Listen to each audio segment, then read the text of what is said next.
தமிழர்களோட வாழ்க்கையில பொங்கல் திருநாளுக்கு ஒரு முக்கிய இடம் உண்டு. தென் தமிழகத்துல குழந்தைகள் கொண்டாடக்கூடிய சிறுவீட்டு பொங்கல் ரொம்பவும் விமர்சையா கொண்டாடப்பட்டு வருது. சிறுவீட்டு பொங்கல் அப்படின்னா என்ன, அது எந்த மாதிரி கொண்டாடலாம் அப்படிங்கறத இந்த பதிவுல பார்க்கலாம். வீடியோவை ஸ்கிப் பண்ணாம பாருங்க, எதையும் மிஸ் பண்ணிடாதீங்க.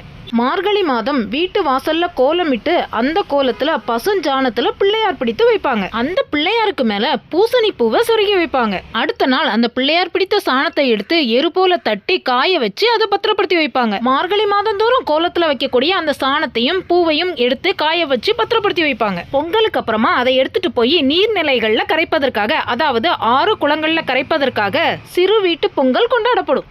இது போல சிறுவீட்டு பொங்கல் வைக்கிறதுக்கு பெண் குழந்தைகள் இருக்கக்கூடிய வீட்டில் சிறுமிகள் எல்லாம் ஒன்றா சேர்ந்து, பெரியவர்கள்லாம் பொங்கல் கொண்டாடுற மாதிரி சின்ன குழந்தைகள்லாம் ஒன்றா சேர்ந்து சின்னதாக ஒரு வீடு கட்டி அதில் வண்ண கோலமிட்டு கரும்பு தோரணம் கட்டி குட்டி பானையில் பனை ஓலையால் நெருப்பு மூட்டி பெரியவங்க செய்கிறது மாதிரியே பொங்கல் செஞ்சு மகிழ்ச்சியோடு விளையாடுவாங்க சிறுமிகள். அப்புறமா ஒரு சின்ன இலையில பொங்கல் மற்றும் சர்க்கரை பொங்கலை எடுத்து வச்சு அது கூடவே தேங்காய், வாழைப்பழம், கரும்பு எல்லாத்தையும் துண்டு துண்டா நறுக்கி எடுத்து வச்சுப்பாங்க.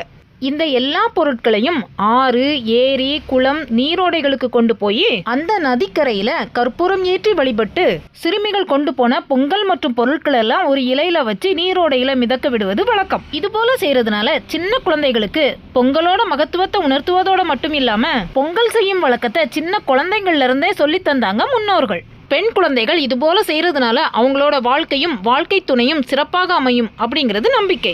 அதே போல அவங்க ஏற்கனவே பாதுகாத்து வச்சிருந்த எரு, பூசணிப்பூ, செம்பருத்திப்பூ எல்லாத்தையுமே அந்த தண்ணியிலேயே கரைச்சிடுவாங்க. தமிழர்களோட பாரம்பரிய பொங்கல் இன்றைய அளவுலையும் சிறப்பாக நடக்கிறதுக்கு பெண்களை சிறுமிகளா இருக்கும் போதே பழக்கப்படுத்துவதும் ஒரு முக்கிய காரணம்.